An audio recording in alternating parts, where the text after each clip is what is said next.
Why don't we ascribe to them they've got the heart of the champions? Why don't we ascribe to them that they're defending champions? If instead of the word Denver across their chest, or 5280, by the way, which is a very helpful tool for kids out there to know how many feet there is in one singular mile. It's a great educational tool for kids. I learned about it from them. If they had Boston across their chest, New York across their chest, Los Angeles across their chest, would we be saying, well, that's a 3-time MVP now? This guy is as great as they come. He's an all-time great, and they are going to be unbeatable. Why don't we ascribe to the Nuggets what we ascribe to defending champs that are in an 0-2 hole that come back and go to a spot like Minnesota with a rampaging team that had yet to lose in the playoffs, with a kid that people are saying reminds them of Michael Jordan. And they go and they do what they did, and I don't see many people today saying, well, that's a heart of a champion. Instead, it's like, well, maybe it's just not Anthony Edwards' time yet. Or, well, they had to come down to earth. Well, I don't know why we don't ascribe to the Nuggets what we would ascribe even to Golden State. When you say we, though, what do you mean? I say national media writ large. Because, and look, you got on a Jalen Brunson video, right, where you didn't think he was going to be worth what the Knicks paid him. Brockman, you were pounding the table that this series was over. Like, the T-Wolves were going to sweep the Nuggets. I mean, it felt like I wasn't alone. But the thing is, I don't want to be the next contestant on the Summer Jam Scream, so I'm not going to, write the Nuggets off. As a matter of fact, I think this is over. I think the T-Wolves had their shot.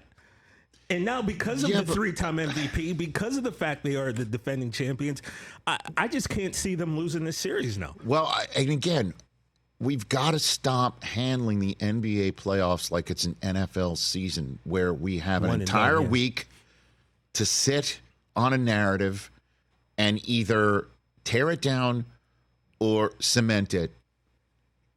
These games are all, it appears, stand alone. And momentum can change at any moment, whether it's a long respite in between games, as you'll hear Anthony Edwards ascribe to the Timberwolves' dip in fortune, or it's OG Anunoby driving to the basket in a career-best playoff night and coming down with an injury that has hobbled an already hobbled Knicks team even more, or it's Jason Tatum staring in the mirror, or listening to Chris Brockman light him up on the Rich Eisen Show. I'll even give you that. Thank you. Is it seeming, to have Luka Doncic go ahead and stare himself down in the mirror? Is their second win in a row in this series based on potentially the momentum swing of a member of the press conference room turning off their Bluetooth? I have no idea. We don't know. We have no earthly idea how fickle this beast called NBA playoffs momentum is and how it can switch. We're done. I can't even sit here and say, oh, the Nuggets have this thing wrapped. Who the hell knows? I mean, true. And Jamal Murray took the opportunity to actually play in Game 3 and score 24 points. And Jokic is doing Jokic things.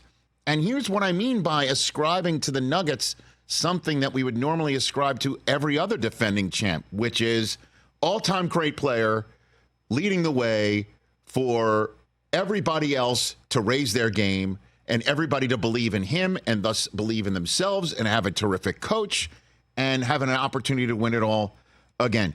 Aaron Gordon last night turned into, I believe, the love child of Robert Horry and name me another, and Ray Allen, and then they went ahead and added in a little late game Derek Fisher, and honestly, he couldn't miss last night. Couldn't miss. 11 for 12. And everybody, was wondering that what's up with him and how does he continue to, I guess, be the team player that he is?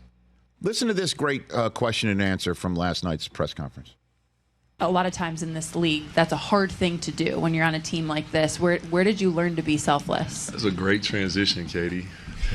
You saw big fella step in the room, huh? That guy, man, that's where I learned to be selfless. I learned it from him, man. He's the best basketball player in the world, 3-time MVP, and he's the most selfless, humble dude that you'll ever meet. So if a 3-time MVP can do it, I can do it too. Yeah, I think it's just they're not sexy, they're not high flying. Well, like, Jokic can't jump over a phone book. They're in Denver, which isn't. Denver is not the hub of sports, media excitement. Very cool city though, but Jokic isn't on every commercial on planet Earth. Yeah. But he does have a few, which is kind of shocking for a guy so reserved. Like he does have a couple. But it commercials. just seems like he'd rather be doing anything other than playing basketball. Like Riding he'd rather be riding horses doing the horses thing, or just being out of the limelight altogether. Guess what? Those were two incredibly impressive victories.